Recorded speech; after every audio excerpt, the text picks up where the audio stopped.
Hi everybody, this is Leo Feline. Yeah, I was out clubbing the other night, really mostly just dancing, since that's a persona I've been working on this year.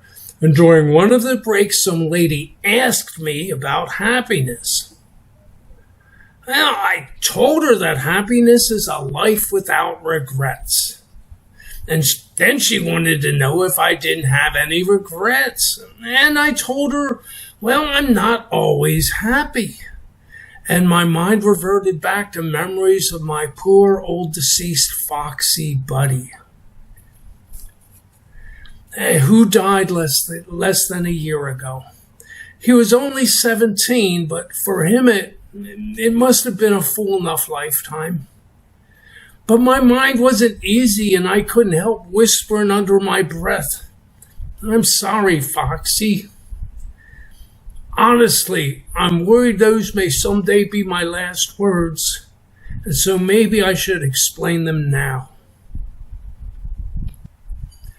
Foxy had been a soft-furred tawny tabby, the same color as a lion, but with gray eyes. You see them a lot in half-breed Siamese cats. I had taken Foxy in when he was still just a big kitten down in the parking lot. I knew his sisters from the same litter who were more obviously of Siamese extraction. But unlike his more cynically cautious sisters, he had been fearless and wouldn't run away from anything. And so I figured we'd only get him hurt out there. Yeah, the point that decided me on that was, well, this big fat little Chinese kid was kicking this ball high, almost straight up, and the ball was heavy enough that, along with its momentum from falling, it was hitting the ground really hard. So I pointed out to the kid to be aware of the cat, which could be seriously hurt if it were to be struck by that ball. Well, he told me with a contemptuous, spoiled brat sneer that, "It's only a cat." So I silently cursed his life and walked over and picked up that fearless big kitten who wasn't afraid of me, and I took him in. His tail was so soft and bushy that I named him Foxxy Buddy. At the time, he became my fourth cat. He would enjoy 3 kitten years before I'd get another cat, and no matter how much we try, the youngest always seemed to be the sweetest somehow. Foxy was going to get spoiled with love. So yeah, over the years I get 3 more cats, and it was wondrous how they'd all get along. And I felt that much of the reason was that Foxy was so easygoing and friendly, always being each new cat's first friend and thereby linking them into our family. Yeah, I understand how precious that made Foxy, and I loved him for it. And I was endlessly bragging to people about him. But all good things must pass, and trouble came to our happy little home, and I made a terribly regrettable mistake with Foxy.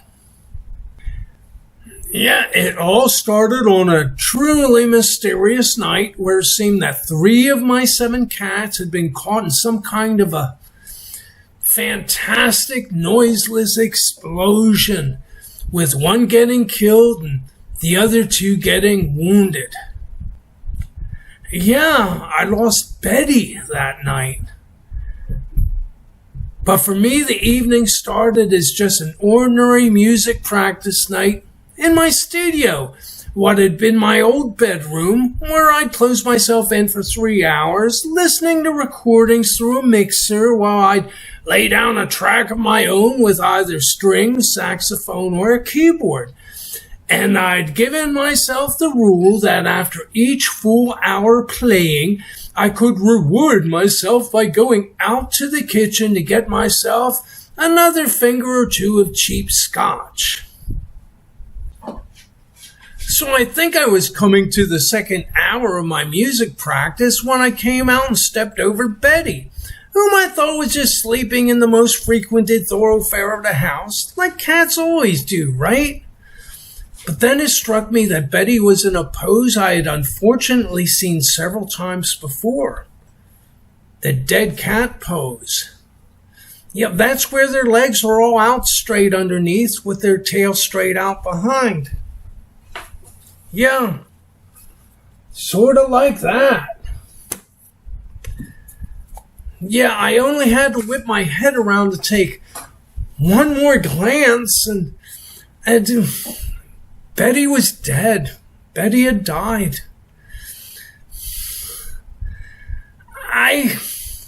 I had an initial breakdown, but then I remembered that I shouldn't get distraught in front of all the other cats, as it would only go towards worrying them, right?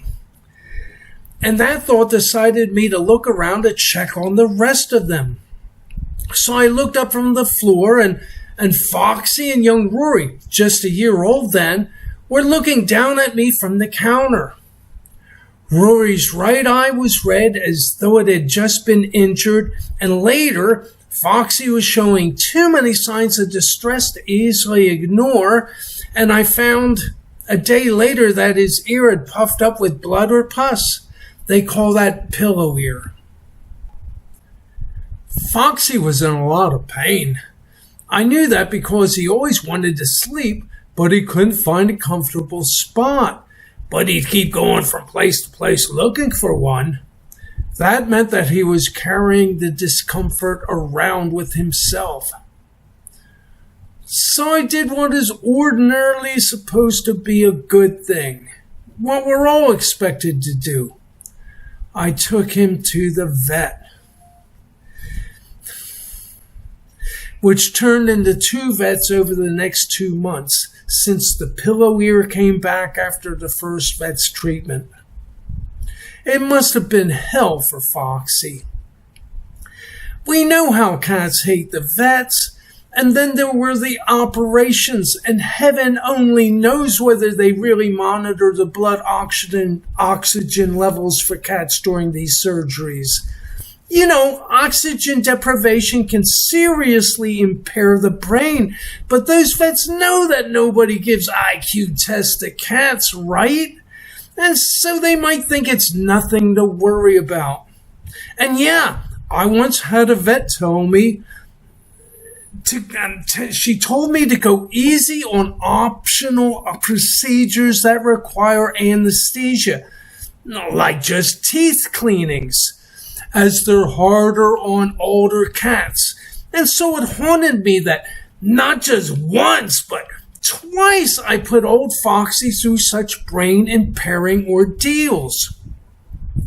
Then, for weeks post-op, I was supposed to clean and dress his ear every day, and Foxy hated that too. And I also made the mistake of doing all that rough work on the sofa, which had been my bed. So in effect, I was destroying all good associations he had with that sofa, doing to him what must have felt like torture. Yeah, after all that, Foxy was never the same again.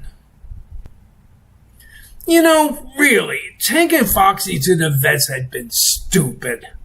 I really should have just used my common sense. Then I must have seen a dozen tomcats out on the street who had gotten over pillow ear, all by themselves. Old battle-scarred tomcats, more than 4 years old, nearly all have final stage pillow ear. You know, where one or both ears looks withered. And we know that they didn't go to the vets for it. But I could have helped Foxy by separating the ear myself, by poking a hole in it with a leather-working awl or whatever, and then just being there and being supportive of his own healing process that we know for a fact works. That Foxy might have taken in stride, but what I'd done seemed to have broken his spirit, and I felt it was because he had lost trust in me. He became a grumpy old grouch, and he'd hesitate to come into my territory. But if he had a message for me, he'd just yowl like some old tomcat. My bright-eyed, enthusiastic love for Foxxy had turned into a duty.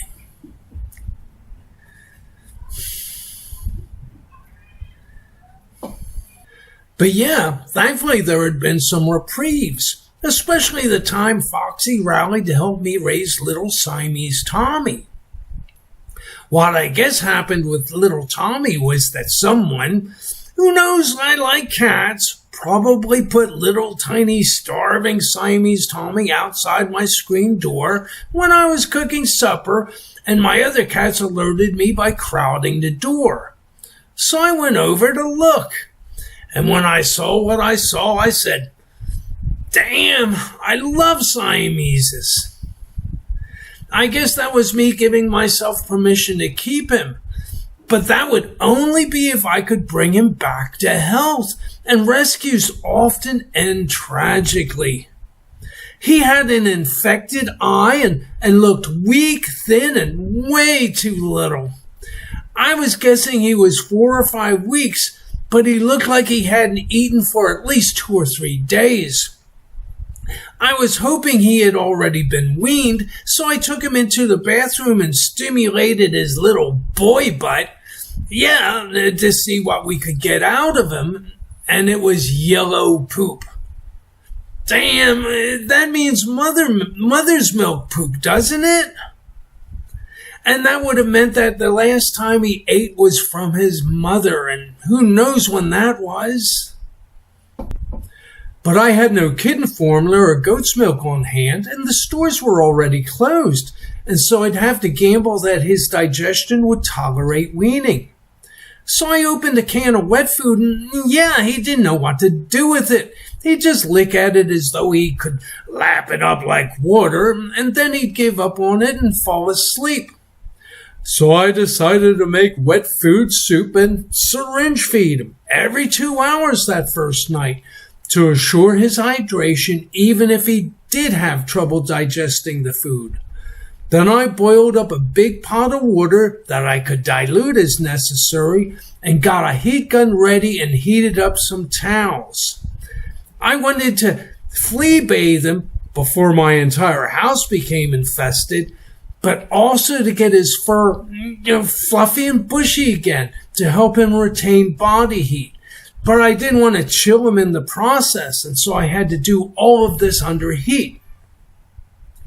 And I treated his eye the way I've always treated eye infections in cats. I first smear a dab of AAA antibiotic into my own eyes and then into the cat's eye, and I found it begins to help almost immediately. Then I set my timer for the first feeding, kissed the little thing goodnight, not promising him anything out loud, not wishing to jinx his chances, but I crossed myself 9 times and then caught some shut-eye. Hope for the best. So Tommy had been a serious rescue, almost starved. He was listless and would lay down wherever I put him. But the second day I saw some hope that he was beginning to thrive when he rejected the syringe by trying to bite my fingers.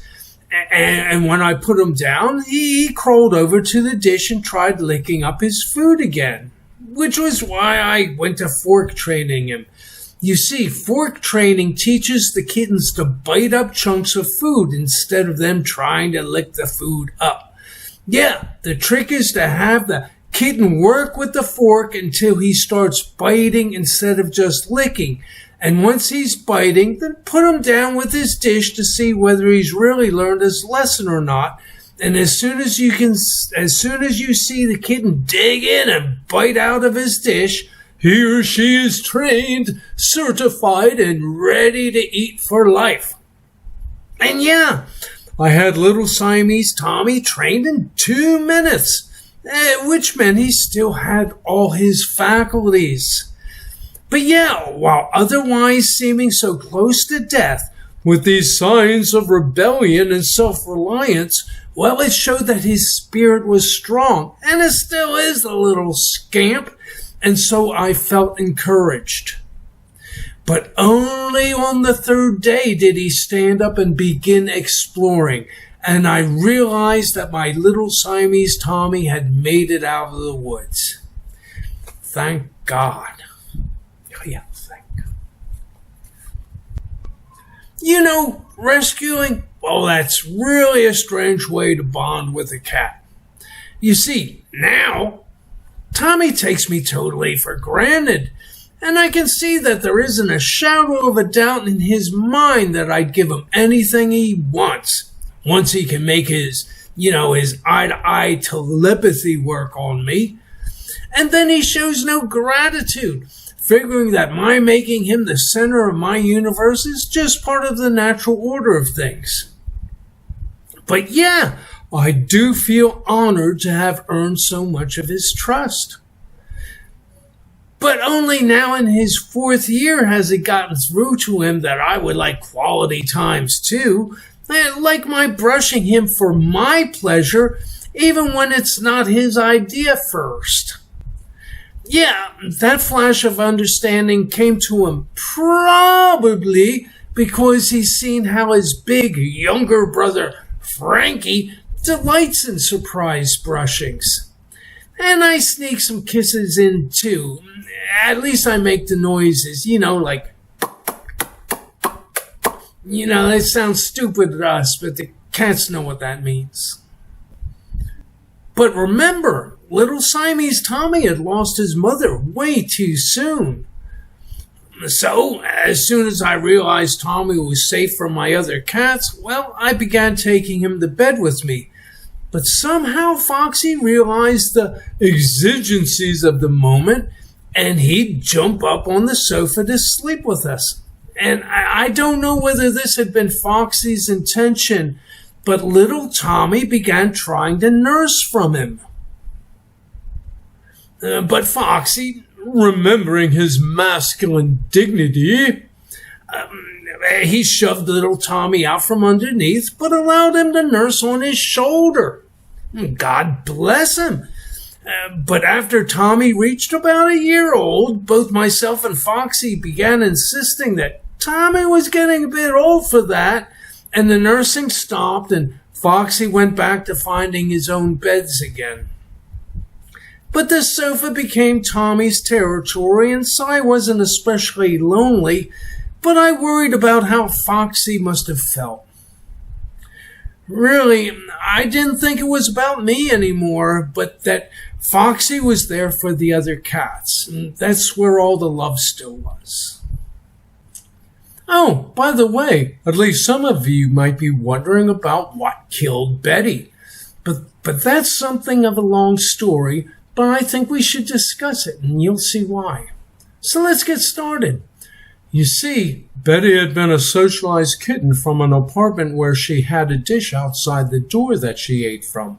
But I guess the tenant moved who had been feeding her, and so Betty, now not more than a year old, took over my feeding station as the alpha. And yeah, feral station alphas always seem to be females from 1 year old to being knocked out of the slot before reaching 3. But I've seen some tough torties or calcos carry the alpha title almost until they were 5. But Betty didn't take over my feeding station without a fight. No. So my not realizing she had been abandoned, I resented her for wanting to poach our food. And I guess I always did feel that my feeding stations always already had enough cats, and so I'd be as resistant to new members as any of my feral cats would have been, whose innate assumptions would have been that more cats would mean less food for themselves. And with myself thinking that I had to buy that food and then lug it in the water around with me morning and night, yeah, the spirit is willing, but the flesh loves to complain. But yeah, membership in a feral cat feeding station is always up to the ferals themselves. You know, while people talk of cats as being independent, they mean that cats are more independent than dogs, who are full-blown pack animals. But cats can and do form colonies, and our feral cat feeding station is a colony, with those who gain admittance having to show or at least tolerate some aggression. No, from what I've seen, there's little blood or fur flying, with that level of aggression being reserved for rival tomcats fighting over mates. At the feeding station, I've seen only hissing and pole batting. Really, any new prospective member needs only to hunker down and take abuse for a minute or two before looking up to ask, "Is it time to eat yet?" And 9 times out of 10, the answer will be, "Sure, if you made it this far." But the kind of female cats with Betty's ferocious temperament will carry all their own aggression into the mix, making everybody else ask, "Is it okay if we eat now?" But surprisingly, there's a significant number of cats that are too afraid to approach after only just being hissed at. And then I never see them again, as though they interpret their rejection as a signal to abandon the entire territory from horizon to horizon, that being about a few hundred meters in every direction. Though exactly where they mark their lines remains an olfactory mystery to me. But Betty had more to worry about than just cats. You see, she had to get through me first. Yeah, I wanted to fight off Betty all by myself, and so I bought this little toy gun that shot out little soft plastic bullets. So from about 20 feet away, I was holding her off by firing the little plastic bullets at her butt, knowing that at that distance their velocity would drop off to harmlessness. But then, apparently growing complacent, I set aside holding her off for a moment to care for the other cat somehow, and when I turned back around, there she was. It's Betty. She was just at my feet.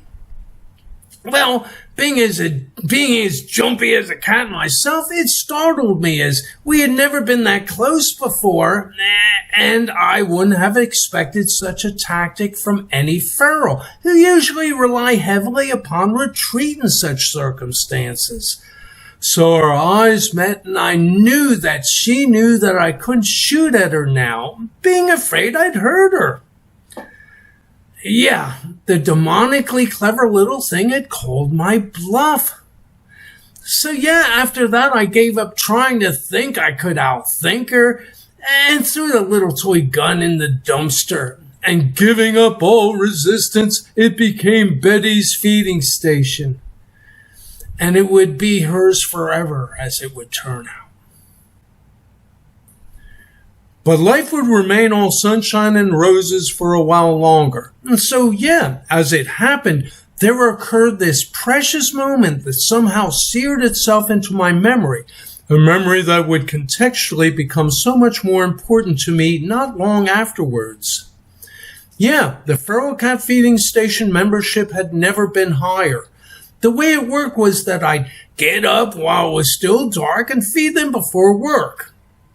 I had my own wild animal call that I'd use to assemble them, like the word woo, but I'd extend a vowel sound, changing its pitch and rolling the sound like the Spanish roll their R's. You know, it'd sound like woo, but a lot louder. And that would bring them out from every direction, from building stairwells and from pathways out of the jungle's underbrush that are so low to the ground that most humans don't even see they're there. I never counted them, but I always thought there were about 15 to 20 of them. We'd walk together about 150 meters to the station's feeding lot, an abandoned motel swimming pool with a railing that the cats could get behind, but which was inaccessible to myself and the boony dogs. And I'd pour their dry food under the lowest horizontal rail. Yeah, I suppose I could have gone all the way down to the station myself before calling them all, but everybody who's ever run a feeding station knows you'll always have at least one door cat that knows where you live and waits for you. So yeah, These door cats become special for you, and it comes to seem like you're really assembling the other cats in honor of their presence, so that the door cats can claim the honor from all the other cats of having fetched you from your lair.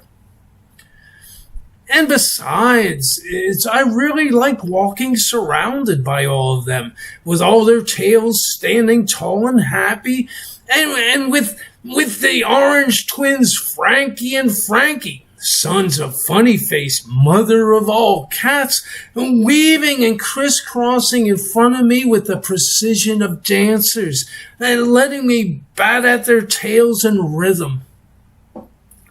Yeah, that special memory moment occurred for me as we walked through the parking lots, emerging from the darkness as we flowed under the one street light, when I noticed its circle of light spread out exactly to envelop all my happy cats with myself in the center. And then we walked back into darkness. Yeah, the good times couldn't last forever, and some parents had bought their kids long-barreled, high-velocity 17 caliber pellet guns for Christmas. Yeah, those things are sold as toys for children. So with the new year, I began losing about 2 or 3 cats per week. The kids would leave some of them seriously wounded, and they were still ferals, and even wounded I couldn't catch them. They'd crawl off to die in some... You guys be good! You guys be good!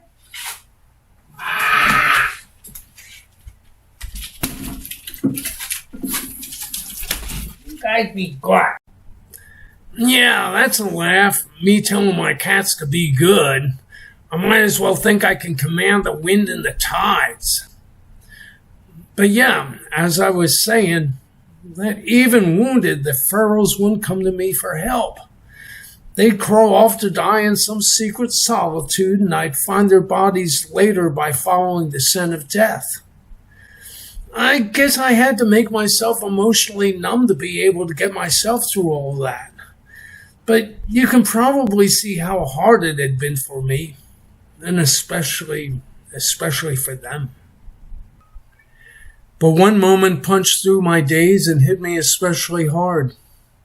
I came out one morning, and the first thing I noticed was that Funnyface had been killed. Yeah, Funnyface. She was a twitty calico, and she had been the station alpha for 3 years. Yeah, that was before Betty toppled her reign, and yeah, now that I think about it, maybe my resisting Betty's coup had only sourced out of my old loyalties to Funnyface. But there she was. She was in the dead cat pose atop this big pile of junk. Was that where she had been shot and fell, or did somebody put her where I'd be sure to find her? But I appreciated that she had been put up high, as though to honor her. Really, she had been the cleverest and the slyest of cats, and it had taken me years to figure out how to catch her to get her spayed. I had nicknamed her Funnyface, mother of all cats, and a great portion of the feeding station were her progeny. I had tremendous respect for her, and when I lifted her to put her into her fresh new pillowcase burial shroud, well, I couldn't believe she was so light. Yeah, I remember that the only other time she had ever let me touch her, besides batting her tail, which she still half resented, well, the only time she had ever let me touch her had been after a serious tropical storm. The storm had stalled over our heads for 3 days, and I could finally get out to feed them, and Funnyface had been so obviously cold and hungry that she allowed me to stroke some admiration and consolation onto her while she focused on her eating. Yeah, I wondered how such a big life could suddenly have become so small.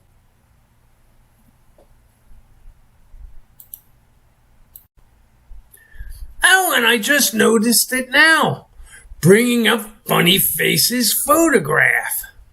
And that she is very similar in color and line with my new big kitten, Gloria. So yeah, let me switch the photos of the two of them back and forth, and we'll see what you think. Okay. Here's Gloria. Okay, now we got Funnyface. Gloria again. Okay, back to Funnyface. Yeah, see what I mean? And yeah, in our previous video, dated February 15th, 2022, down in the description, I tell about how I had come by Gloria. But now I'm wondering why I hadn't realized the similarity between the two of them before. But maybe that's the real reason why I couldn't turn down the new kitten after it had been offered to me, getting up to answer the door to say, "No, thank you, I already have enough cats," but changed my mind only after seeing her from 20 feet away through a screen door. And then there was the name Gloria already in my head and rolling off my tongue without any thought at all on the first instant that I held her in my hands. Yes, it had sometimes bothered me that the name Funnyface took the dignity of that noble creature far too lightly, and it had somehow been an injustice against her that I had given her a name that so much misrepresented her character. Yeah, I should have named her Gloria. But she was Funnyface, and so that will be the name that will forever after suggest to me only what is the most noble in life. Noble like Funnyface. But sometimes the light shineth in darkness. And by this time, Betty had become best friends with Blacky, who had only been half feral because I knew him from the day his mother, yes, Funnyface, mother of all cats, brought him out, along with all his siblings, to be weaned. Me and Blacky bonded in the strangest way, but maybe it could be expected of a couple of knuckle-headed guys. That is, I wanted to catch him to take him to the vet to get him fixed, but I grabbed him too far back along his scruff, and so he was able to reach his head around and give me a good solid bite on my thumb before I could drop him. But I remained mindful to not utter a sound. And then after wrapping my thumb up in a handkerchief to staunch the bleeding, I just pretended nothing happened, that I didn't just try to catch him, and that there had just been some kind of an unfortunate misunderstanding. Well, it worked. I could see right away that I was sorry he had ever bitten me for no reason. And the little thing did everything to atone for it. We became really good friends, and I think Betty saw that and decided to tag along with us, to bask in our radiated warmth. And that brings us to another very special memory between Betty and myself. But Blacky was probably the catalyst that brought it all together, and the memory would become very special regarding him too. Yeah, this memory happened when I went out to feed Blacky, who had taken the role of being my door cat, and Betty wasn't with him as usual, which got me worried because the shootings and the killings had already progressed rather far at this point. So I put down his food and went to look for her, but Blacky walked away from his dish to follow me. Yeah, see what I mean about his being such a good friend, putting my company ahead of his dinner? Or maybe he was Betty's good friend and wanted to help me look for her. Well, either way, that made him one heck of a loving little guy, right? So Blacky and I are crossing down the parking lot, and I notice the old abandoned car sitting off to the side on a vacant strip, with its windows all either rolled down or smashed out. But somehow I wonder if Betty's sitting inside. So I yell, "Whoa, Betty!" And up from the driver's seat, her little head bobbed up and our eyes meet.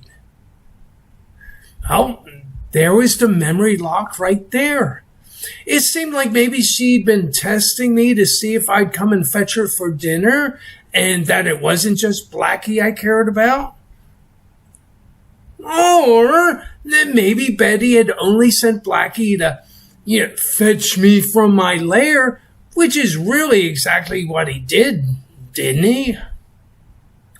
But yeah, we needed to head back, and so I gruffly yelled at her, "Come on, let's go eat," and turned and started walking home, not looking back. Yeah, it's cats like to think it over in private, whether or not they'll obey a command.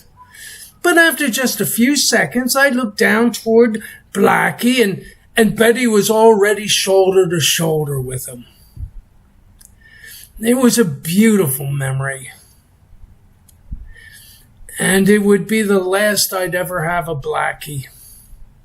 Yes, you can love somebody forever if they leave you memories like that. Yeah, Blacky and Betty would be the last survivors. It really seemed like Betty was preternaturally tuned in somehow, and if we'd hear the report of one of those guns, even hundreds of yards off, she'd slunk down and scurry off, vanishing out of sight. Yeah, I wondered whether I had inadvertently taught her about the evil and danger of guns with that little toy I used on her. Well, fate does work in mysterious ways, doesn't it? But I only wish that Blacky would have followed her lead. Either his bravery or his stupid indifference would get his little butt killed. And so, yeah, it wasn't long before it was Blacky who'd be the one who wouldn't report for dinner. And somehow I had no doubt as to what that meant, that they finally shot Blacky too. So I made an instant decision, as I didn't want to lose Betty too, and so I tried to bring her in.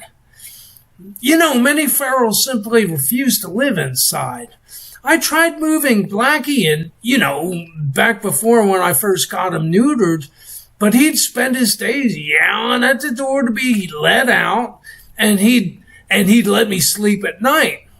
Well, that was until he figured out that yowling while I tried to sleep might work better for him, and it did. I opened the door. But now I'd give Betty her chance being an indoor cat, and it would be a life and death decision for her. So I took Betty's food dish to my apartment and I put it just inside the door's threshold. And when she was cautiously beginning to approach her dish, and as soon as I thought I had a good clear shot, I kicked her. Well, not really a kick. We could call it a long continuous push with the inside of my foot, sliding her well into the center of the kitchen, giving me enough time to step in and close the door before she could get out. But it turned out she liked living inside.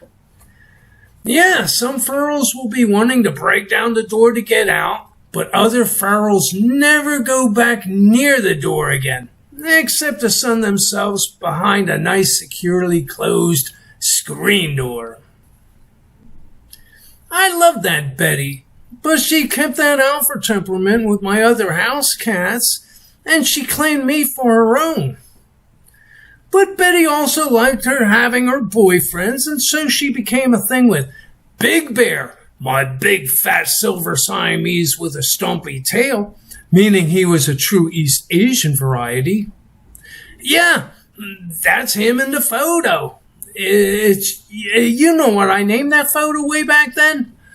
Mr. and Mrs. Bear. Yeah, they looked good together. They were a sweet couple.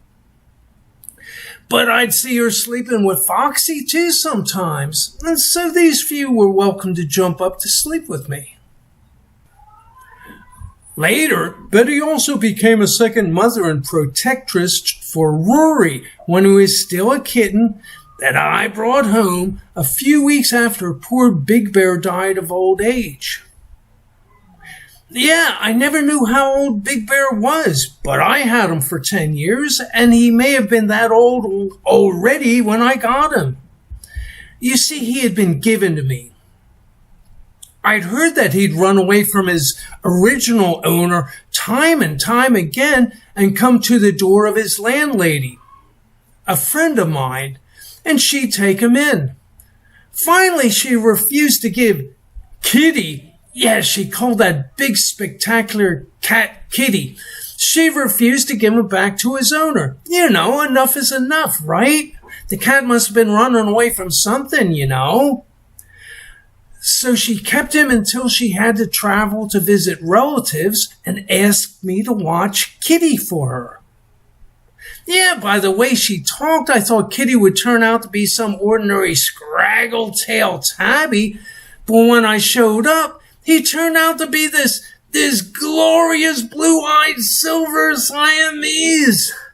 I literally gasped in wonder, you know.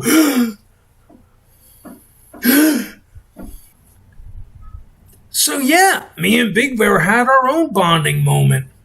Afraid from the drive home and having been in a pillowcase, a shredded pillowcase by the time I got him home, and frightened of being in a strange house, he at first ran under the kitchen sink where I had accidentally left one of the counter doors open.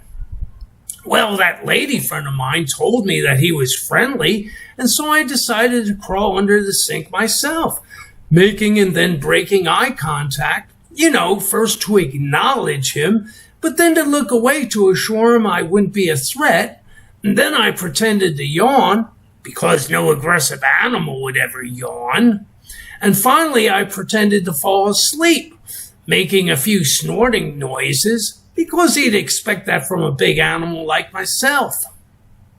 I stayed that way for I guess 5 minutes, then I lifted my head, yawned again, and I looked at Big Bear, and yeah, I named him that the first moment I saw him, and I said, "I'm hungry, Big Bear, let's go eat food." And he followed me out, and we were best friends ever since. In less than a year, he would welcome little Foxxy Buddy into our home as his little brother. Oh, but at first I worried that Big Bear wasn't mine. Yeah, when my lady friend came back, I wouldn't take her calls. I was afraid she'd ask for a kitty back. But finally she tracked me down to tell me that it was okay, that I could keep Kitty if I wanted to. And I said, "He's Big Bear now." And that made her laugh. It's the same way I thought it was crazy that she was calling him Kitty. She thought it was crazy I'd be calling him Big Bear. But besides, she's mostly a dog person anyway, or she never would have given up a cat like that, right? But yeah, after having him for a decade, losing Big Bear broke my heart. But I felt I was getting too old to get some new kitten, if I wasn't sure I'd be able to outlive it. But this one lady professor at the university told me I was being ridiculous and that she had one kitten left from a litter and wanted me to look at him. Well, being the last kitten is not quite pick of the litter, is it? And so I wondered what might have been wrong with him. But I was curious to see him, and so the next day I drove out to take a look. Well, he was just a light ginger striped tabby, but when I came into their house, I saw him come down the stairs to meet me. His mother, a furrow that Madam Professor had taken in, hissed at me like I was a threat. But the little ginger kitten ignored her and he walked right on by and up to me, apparently taking it for granted that I'd reach down and pick him up. Yeah, this kitten had been thoroughly socialized and apparently already felt as though he could read human minds. So I reached down and I picked him up and we looked in each other's eyes, and it was like it's two strong silent types checking each other out, and, well, we were okay with each other. So forever home we came. And no, I hardly believed it when that professor lady told me that big little thing was only 8 weeks. She had to prove it to me by showing a time-stamped photo of the new litter. And then there were his huge ears. It all indicated that he'd grow into a giant. And now, almost 10 years later, I call him Big Bear Roary. And he's as sweet as the old Big Bear ever was. And probably longer, taller, and fatter, too. Well, no.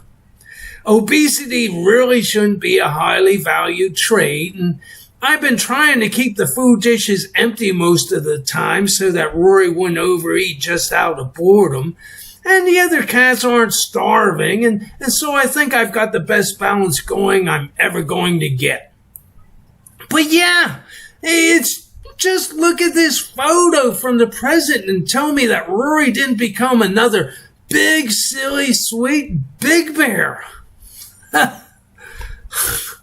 Yeah, whoever says that you can't replace a beloved deceased cat with a kitten, well, they probably haven't tried hard enough. It can be done.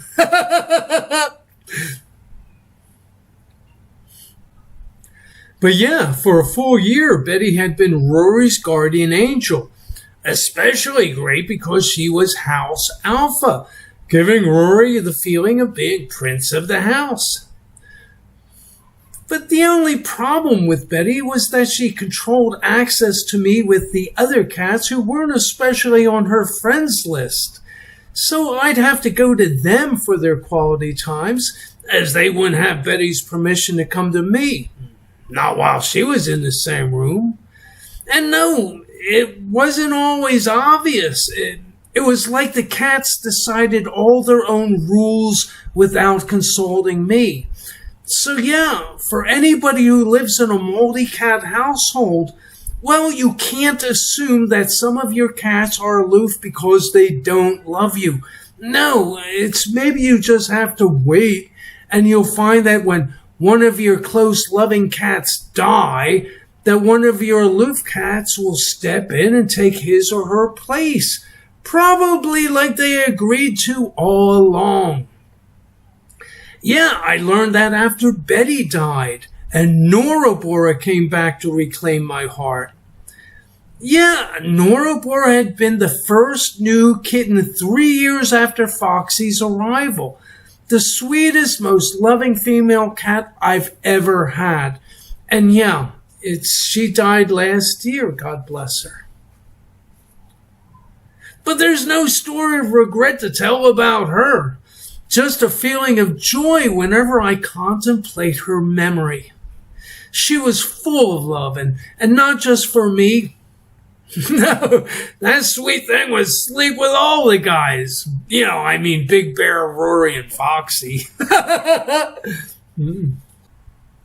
But yeah, I guess on the night Betty died, that some pellet that was already inside of her for the past couple years finally cut through some artery or whatever, and she just dropped over dead. Yeah, maybe having been shot once already was what made her so cautious about ever getting shot again, where she could help it. Or maybe it was her own obesity that killed her, and it was a stroke or a coronary that pulled that trigger.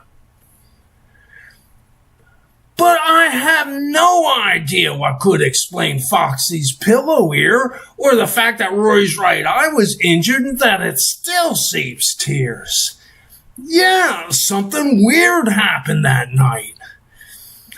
I thought that only Foxy and Roary were somehow caught up in this mystery, but now that I think about it, well, I was drawn into it too, and I carry my own permanent wound. You know, my heartfelt, painful regrets that I hadn't taken better care of Foxy, giving him the kind of care that he would have wanted, and not all that human crap I imposed on him.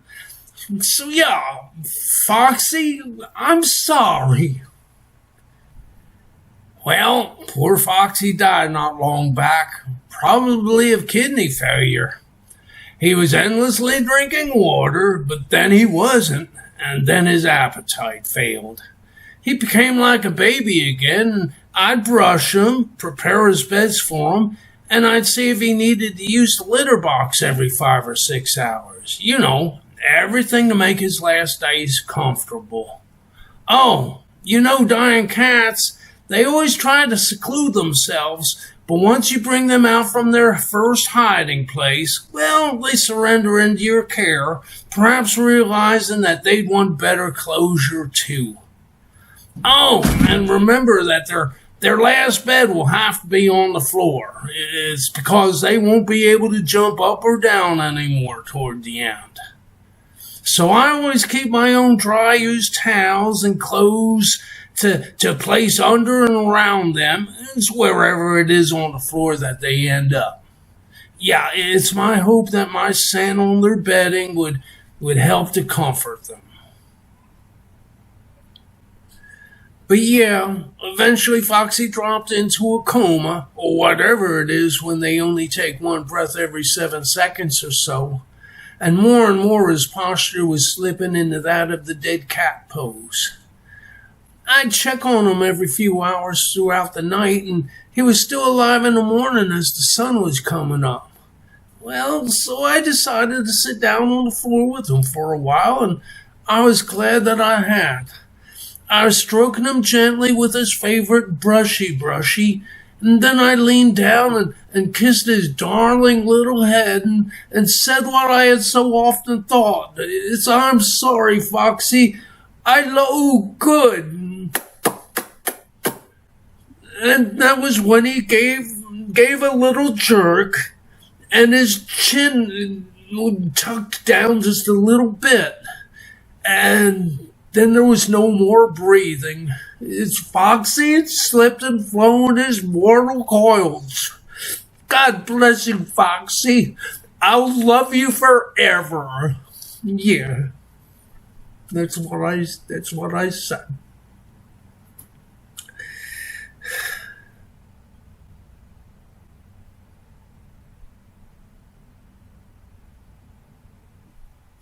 But life goes on.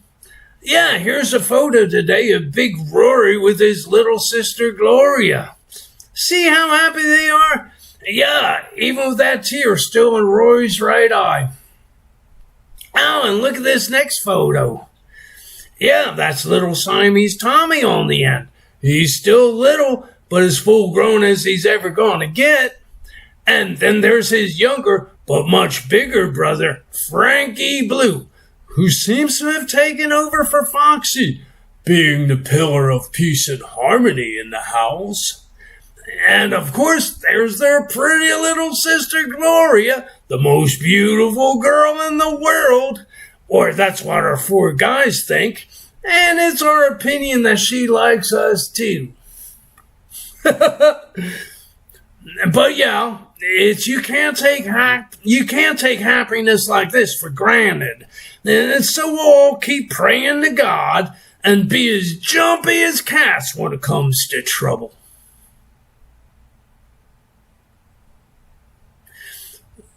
So yeah, that's my video, everybody. It's thank you. I'll try to come up with something else soon. How do you stop this thing?